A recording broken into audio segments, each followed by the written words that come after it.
आप social media भी मुझे लगता है इसमें कहीं ना कहीं दोषी है, और आप मुझे अपना पॉइंट ऑफ व्यू देना।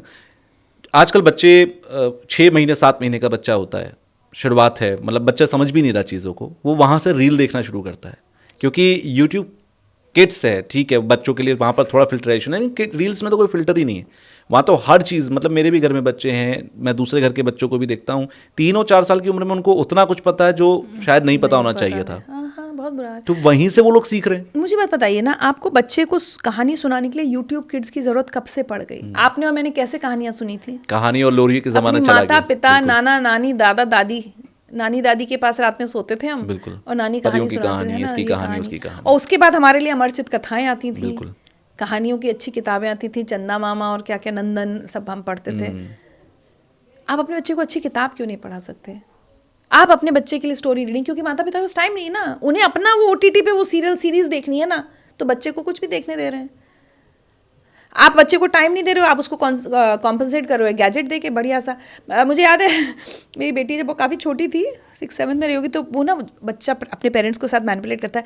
वो मेरी उस फ्रेंड के पास ना आईफोन है।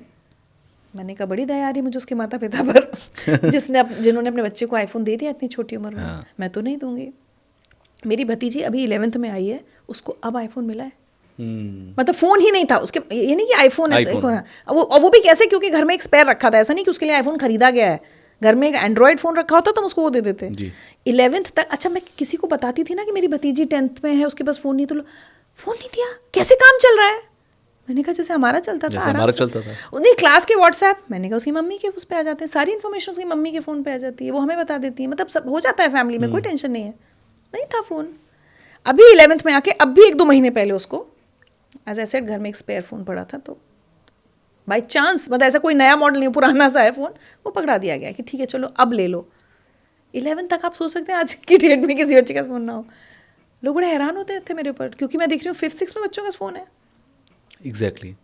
जॉइंट फैमिलीज़ पर भी मैं थोड़ा बात करूंगा आपसे। जॉइंट फैमिलीज़ अब बहुत कम दिखती हैं, बहुत कम, ठीक है, उसकी बहुत सारी वजह भी हैं, घर छोटे होने लग गए, ठीक है, उसमें नहीं रह पाती, लेकिन जॉइंट फैमिली में रहना भी एक, मैं कहता हूँ, टैलेंट है। टैलेंट है, और जो हम लोग एडजस्टमेंट की बात करते हैं ना, उसमें ट्रेनिंग है, मुझे लगता है। जो जॉइंट फैमिली में रहा है वो कहीं भी रह सकता है, वो कहीं भी रह सकता है, क्योंकि लड़ाई झगड़े सब कुछ के बाद भी आप ही डिसाइड करते हो कि at the end of the day आपको एक छत के नीचे रहना है। उसके अपने फ़ायदे तो थे ही। बिल्कुल। उस दिन मैं जब बांसुरी स्वराज का इंटरव्यू करी थी, उन्होंने कहा, मैंने कहा कि जैसे भाई सुषमा जी बहुत बिजी रहती होंगी, तो बोली नहीं, मेरी दादी साथ थी। तो एक तो सबसे बड़ी बात है, देखिए क्या होता है, न्यूक्लियर फैमिलीज़ में हमने चूज़ कर लिया है कि हम बिजी हैं तो हमारा बच्चा एक मेड के साथ रह लेगा। बिल्कुल। नैनी कल्चर तो आ गया, नानी दादी के साथ रखना हमें मंजूर नहीं है। तो क्या हम गलत नहीं करें? मुझे कई बार ऐसा लगता है तुषार, हमारी पीढ़ी ना बहुत सारे उसमें ना पहलुओं पे गलतियां कर रही है। बच्चों को नाना नानी दादा दादी से हमने बहुत दूर कर दिया है। बहुत कम बच्चे हैं जो उतना टाइम स्पेंड कर पा रहे हैं, और वो मेड्स के साथ ज़्यादा समय बिता रहे हैं। आई एम नॉट सेइंग वो गलत है, मतलब वो भाई आपके बच्चे का ध्यान रख रही हैं, लेकिन उनको घर के बड़े बुजुर्गों की डांट, बड़े बुजुर्गों का प्यार, बड़े बुजुर्गों के हाथ का खाना। मैं कई बार देखती हूँ कि मैं अपनी, चूँकि बच्चों को ज़्यादा पैम्पर नहीं करती, मेरी माँ उनके खानों के नखरे, या उनकी दादी उनके खाने, अच्छा क्या खाओगी, ये सब तो ख़त्म हो गया। तो ये मुझे थोड़ा दुख होता है। और एक जो दूसरा बहुत डेंजरस ट्रेंड है, मैंने सुना है फैमिली में ही, हमारे एक दो लड़कों ने बताया जो अभी मैरिजेबल एज के हैं या उस एज से इनफैक्ट निकल रहे हैं। वो बोले दीदी पूछती हैं घर में डस्टबिन कितने हैं, ये पता है आपको? और डस्टबिन मालूम है, बुजुर्ग लोग। ओह हाँ, जब मेरे कज़न ने मुझे बात बताई तो मैं तो हैरान हो गई। बोला ऐसे ही पूछा जाता है घर में डस्टबिन कितने? ये कहाँ जा रहा है हमारे संस्कार? और मतलब घर के बड़े बुजुर्ग डस्टबिन होते हैं। और अगर आपके यहाँ बुजुर्ग लोग हैं ना, तो शादी करने से मना कर रही हैं लड़कियाँ कि उनकी हाँ, मुझे उनकी देखभाल भी करनी पड़ेगी। I think it's a dangerous trend, very dangerous.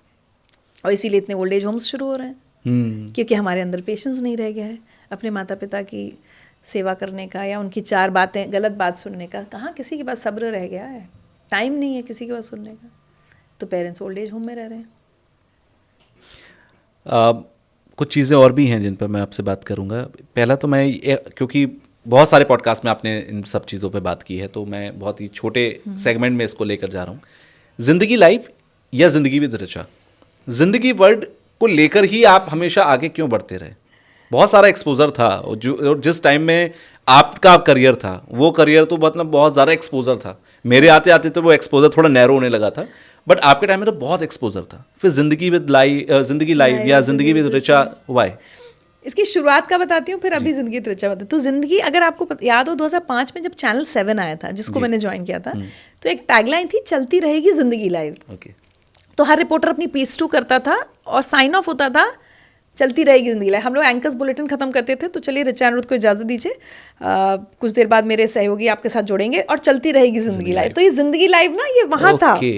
उसके बाद क्या हुआ, जब ये शो शुरू होना था, पहले ये शो एक एक्ट्रेस करने वाली थी, फिर वहाँ बात नहीं हुई, फिर फाइनली हुआ अच्छा रिचा करेगी। तो बहुत देर एक दिन बैठ के ना ये हो रहा था, ब्रेनस्टॉर्मिंग हो रही थी कि नाम, जिंदगी रॉक्स, ये सब चल रहा था उस समय। अच्छा, फारूक शेख जी वाला शो था ही तब, क्या था वो जीना इसी का नाम है। जीना इसी का नाम है। तो होता क्या है, क्योंकि हमें ऐसा लगता है कि हम जिंदगी की ही तो बात करेंगे, हम सुख दुख की बात करेंगे, मोटिवेशन, तो कहीं ना कहीं लाइफ। तो जिंदगी रॉक्स हुआ कि नहीं, वो तो सुष्मिता की कोई शायद फिल्म आई थी, तो ऐसे बहुत ना। अचानक टीम में किसी ने कहा कि सर जिंदगी लाइफ तो अपना ही है ना, चलती रहेगी जिंदगी लाइफ, तो जिंदगी लाइफ कर लेते हैं। तो वो वहाँ से नाम चल गया। उसके बाद आप यकीन नहीं करोगे, कई बार मेरे साथ ऐसा हुआ कि एक बार मुझे याद है सेक्टर 18 में मैं कहीं थी, मैं कहीं बाहर जाती थी ना, तो लोग ऐसे बोलते थे, अरे तो वही है जिंदगी वाली, जिंदगी वाली। कई बार लोगों को एंकर का नाम नहीं याद होता। बिल्कुल। तो मुझे लगा मुझसे बड़ी आइडेंटिटी जिंदगी बन गई थी, जिंदगी लाइव भी नहीं। कोई मुझसे अभी भी पता, लोग मुझे कैसे बोलते, आप तो वही हो ना, हेलो जिंदगी वाली। तो नहीं, कोई कुछ और बोलेगा, कोई जिंदगी सीख, मतलब नाम लोग बदल देते हैं, उन्हें जिंदगी याद रहता है। तो फिर जब ये हमें डिजिटल शो यूट्यूब पर लाना था, तो फिर वही ब्रेनस्टॉर्मिंग हुई। तो लगा जिंदगी लाइव एक चैनल का शो था, कॉपीराइट का इशू ना आ जाए कल को, ये ना हो वो ना हो। फिर होता रहा। फिर टीम में किसी ने कहा कि काम करते हैं, जिंदगी विद रिचा कर लेते हैं, कि इतनी सब कहानियाँ आपने हमेशा की हैं और आपकी पहचान के साथ जुड़, तो वो समां वो अपने आप जुड़ गया, मैंने जोड़ा नहीं। मुझे आज भी लोग, मैं सही बता रही हूँ आपको, हेलो जिंदगी कहने वाले बहुत लोग मिलते हैं, आप वही हो ना हेलो जिंदगी वाली।